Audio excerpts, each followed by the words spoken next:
school that keeps us away. There's work that sometimes prevents families from being together.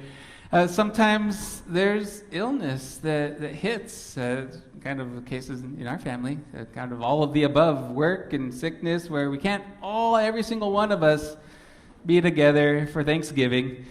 And that's too bad, because it's good to be together.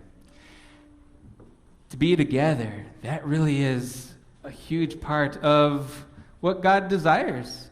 He created man, and man was alone, and he said it's not good. And so he made a partner, the lady that would be his bride. And the command was to be fruitful and multiply, to have dominion over the earth. It was all life and togetherness and resource and food, and everything was created by God, a gift of God. And so this is a good tradition that our nation has, to be able to pause and be together and to say thank you. Our epistle lesson speaks of what Christians do when we come together, and this is not just only once a year, but when we are together at any time, whether it's a family gathered around a table, or whether we're getting ready for bed and we're speaking our evening prayers together, or if we're going down the road, we are to pray. I urge that supplications, prayers, intercessions, and thanksgivings be made for all people. For all people. For kings and all who are in high positions, that we may lead a peaceful and quiet life, godly and dignified in every way. Of course, because thanksgivings is part of that command of God in our prayers for all people, we read it this evening, especially as we get ready to do that. A whole lot of that around our tables and as we spend time together. Of course, there's that part, the little piece of the phrase that's right after the thanksgivings, right? For all people. And that's where it gets hard. Sometimes we're not together as families because it's really hard to give thanks for all people. There's disagreements these days. There's political disagreements. There's different choices. You didn't do it the way that I recommended, and look at the consequences. And so now there's tension, and sometimes there's the choices made to stay apart. And when there's problems and injury and there's wounds and all these things that poison our family gatherings, that makes it really hard to say, thank you, God, for all people. And yet it's there. Maybe in a lot of cases it's the intercession part of that command in our prayer. Oh Lord, don't strike that person down with lightning yet. There's hope. Or supplications, oh Lord, don't let my relative bring up that topic during dinner. Have mercy, like the lepers standing from afar. Lord, have mercy, that we won't start fighting around the Thanksgiving table. Because there's a problem, and that's the fall, and that's why we need baptism. That's why we need all the gifts that God gives, yes, for our bodies to live, but all the gifts that God gives so that our hearts can take a deep breath and feel hope and feel peace, and that we would give thanks for all people.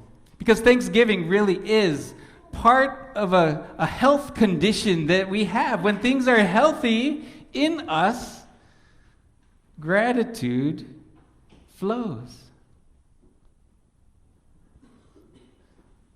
The lesson from our gospel about the lepers illustrates that. They were sick. They had leprosy, these 10 individuals. Many sicknesses can keep people away from each other, but leprosy especially meant that you did not come into contact. You did not come into close proximity. You would not sit around a Thanksgiving table. There would be separation. And they called out to Jesus, who had been healing, who had been demonstrating that there is a kingdom of God and it is good. That there is healing. On other occasions, he fed thousands of people. He spoke with eloquence. He satisfied the yearnings of people's curiosity, their desire for answers to life's deepest questions. And he was doing it. He was displaying the good, perfect kingdom of God in his living and in his doing. And they called out, "Have mercy on us." And he heard them. Thank goodness that God hears our prayers. We're not only urged to pray supplications and intercessions and thanksgivings, but we are promised that God hears our prayers. And so in our Sunday worship services, we often have that prayer that, "Lord, have mercy." And the Lord, who knows all things, knows our hearts, and he hears the particularities, whether it's a help call for mercy or a joyful, "Wow, Lord, have mercy, I'm so blessed. I'm overwhelmed, my cup overflows with blessing." Jesus heard their call for mercy, and he saw that they had need. You know, when we read it, we see, okay, well, they're lepers. The text is pointing out they had a physical illness. And it's a wondrous miracle that an incurable disease in those days was cured while they walked.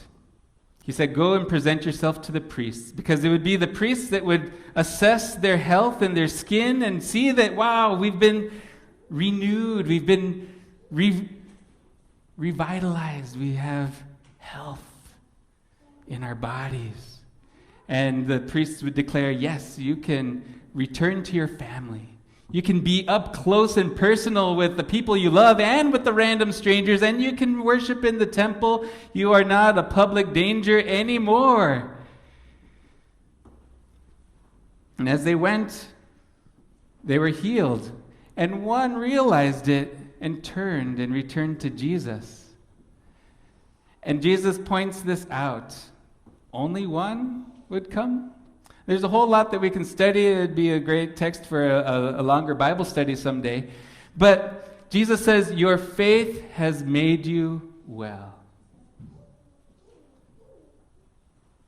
And of course, the proof of his faith was in that there was gratitude flowing to God from his heart. All of them were healed.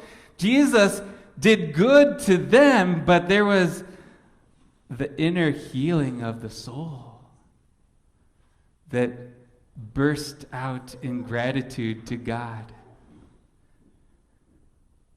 That is the healing that brings us here today. That, not only the outward blessings, Jesus was feeding thousands of people, whether they believed him or not. There were enemies that were there. They were trying to write down his words and attack him and betray him. They're looking for loopholes in what he was teaching so they could bring him down. God delivers blessing to people who love him and people who hate him. The rain trickles down and it enables the crops to grow so that the murderer may eat and be well, and the beautiful little child can have all that's needed for life. God physically helps people, materially helps people. But what's remarkable is when our soul is so washed clean, so infilled with life from God, that the shriveled up soul that would be nothing but selfish and nothing but resentment, and that would be the source of grumbling of God's people. That was the Old Testament lesson, that they had been receiving food in the desert for 40 years, and so many still didn't seem to really have any faith in God, that rejoice. Rejoice in the gift that God gives you for your body, for your mind, of healing, of provision, of strength and health, that you have a home, that you have clothes, that you have all these things, but most especially as you gather together, rejoice in the gift that God gives, that was the gift that Jesus had deeply in mind as he took the bread that night that he was betrayed, and he broke it and he gave thanks and gave it to his disciples. Giving thanks, maybe for the bread. But in this institution of a holy meal that would deliver forgiveness, thanksgiving to the opportunity to heal our souls, to kindle in us a strong faith that would overcome every lack. Oh man, I'll never forget the members of this congregation who've been ill and who've struggled and have had pain and loss, and they've lifted their eyes to the Lord and they've said in so many ways and so many times, I just thank my Lord who loves me. It's like, but you're in so much pain. I just thank my Lord who has given me life everlasting.